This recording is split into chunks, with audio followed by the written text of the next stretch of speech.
Quando ha capito che aveva vinto ha cambiato un po' colore. 100.000 euro vinti grazie ad un gratta e vinci. La dea bendata questa volta ha baciato un uomo sulla cinquantina, residente con ogni probabilità a Castelfranco. Il fortunato vincitore è un cliente abituale presso la tabaccheria di Via Brenta. In base ai soldi che lascia sopra il tavolo, sopra il banco, o prende un gratta e vinci da 20, se lascia 30 euro, se lascia 50 euro sappiamo già che vuole un pacchetto di sigarette e 2 gratta e vinci da 20.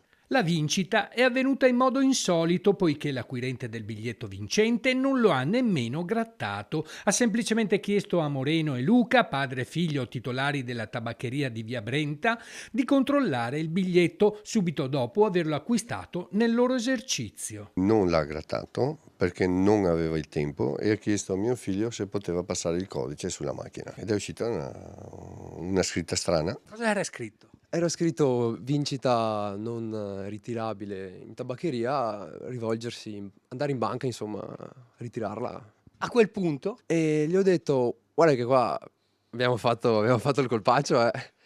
E e lui: cosa?" E dopo abbiamo grattato il biglietto e è venuto fuori insomma 1000%. è la prima volta che nella loro tabaccheria si verifica una vincita così alta. Di solito facciamo 1000 euro, magari 3-4 volte su una settimana, però 1000 euro non di più.